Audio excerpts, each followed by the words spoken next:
tajā laikā es gribu teikt, ka ik viens no mums, kas bija, kas varēja, kas nāca, bija varonis. Jo nav lielas vai mazas varonības un nav tādas apziņas, es eju uz varonību. Tajā brīdī tas, kas mums bija svarīgs, bija apdraudēts.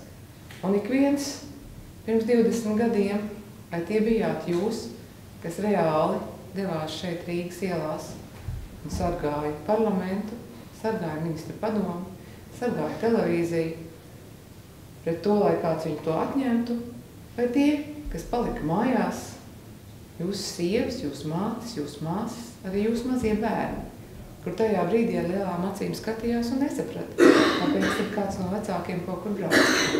Mēs visi kopā tajā brīdī nosargājām savu valsti. Un ir šodien ļoti svarīgi par to pirmām kārtām pateikt par to paldies.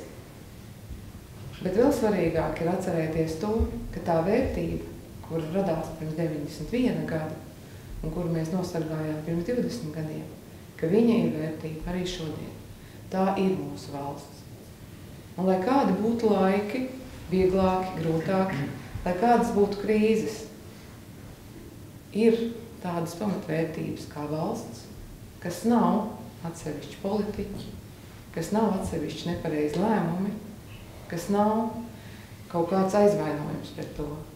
Tas ir viens cilvēks, kas dzīvo mūsu valstī un kas tic, ka šeit ir tā vieta, kurai ir šī pazīstamā kontūra, kurai ir sarkanbalts-sarkanais karogs, kurai ir Dievs svētī Latviju, kurai ir brīvības piemineklis, bet kurai ir arī cilvēki, kuri tic, zin, ka tā ir mana vienīgā valsts, un kuri zin, ja kāds to gribēs atņemt, tad mēs atkal būsim gatavi iet un viņu aizstāvēt.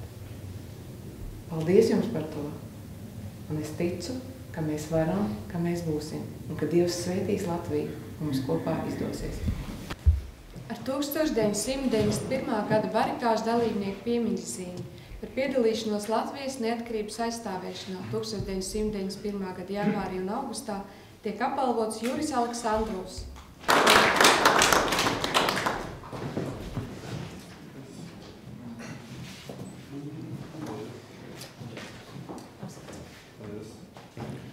Gods kalpot Latvijai. Valdis Baraviks.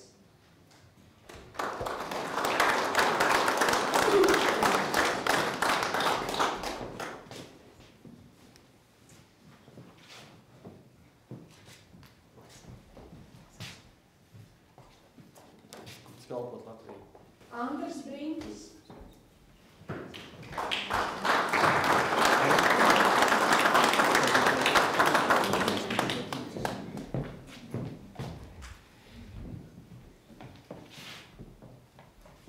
Maruta Gailāne.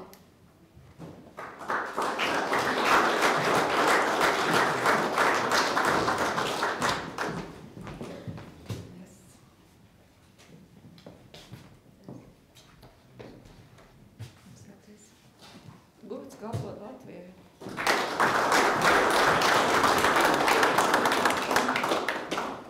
Arvīds Gailāns.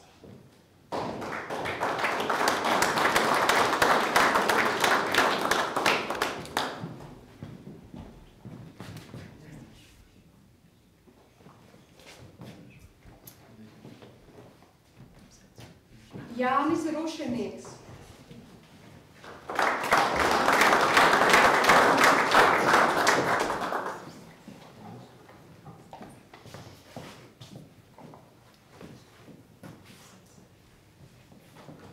Paldies! Mēs darām kopēju darbu un darīsim to uz priekšu.